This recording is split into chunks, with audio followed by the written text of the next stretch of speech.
We turn to the other breaking story tonight and take a look at the big screen right behind me here. That little circle right there, that is the eye of that monster storm, tropical storm Iselle, as seen from space tonight. A direct hit on Hawaii.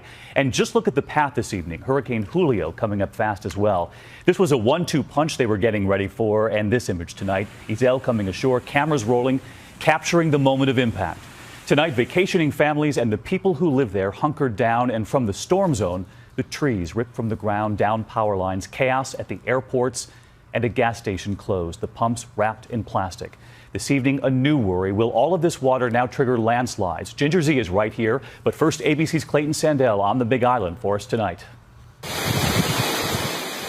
The first of a double weather punch landed squarely on the Big Island of Hawaii. Tonight, the island is battered and bruised, but still standing. Utility crews are out working to clear trees. The storm smashed this building to the ground. Hello? Anybody here? And completely blocked island highways. Access in and out of small towns cut off. Hundreds left their homes for shelters overnight.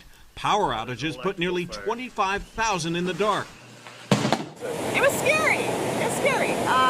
You don't really experience winds like that here in Hawaii. Riding out the storm overnight, we watched those wind speeds jump up. It's now 9 o'clock and we're seeing winds over 30 miles an hour. It's now midnight and we're seeing gusts here up to 50 miles an hour. But the big story on the Big Island, all that big water, some areas soaked with a foot of rain. This is Rainbow Falls yesterday, and here's what it looks like now. So much water, streets were flooded. And as the storm moves east, world-famous Waikiki Beach is empty. But amid the damage, some beauty. This rainbow on the island of Maui.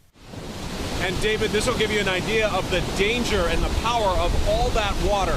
This is the Wailuku River here in Hilo. The level has risen 13 feet in just the last 12 hours.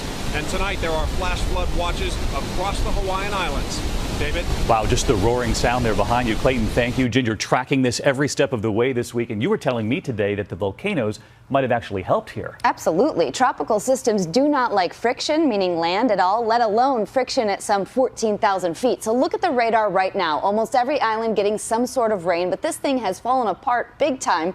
I'll take you right back to when it was making land fall, but to me it looked like land stop, because it stopped right there at those volcanoes and then fell apart. You see it on the satellite? It almost looks like you just blow it away. It completely disintegrates. And now we still do have 50-some mile-per-hour winds, but it stays south of most of the islands. That's the good news with Iselle, or what's left of it. Julio still very strong, but that path stays north. I don't think the islands will see a whole lot of impact from either any longer. All right, well, we like that path. In the meantime, the other concern you're tracking this weekend. That is correct. We have rain and flash flooding possible, especially in parts of the southeast. Let's look at that heavy rainfall, especially South Carolina, North Carolina, even parts of Virginia going through the next 2 to 3 days, locally over 4 inches, David. All right, Ginger Z, you've been with us every step of the way, and we thank you.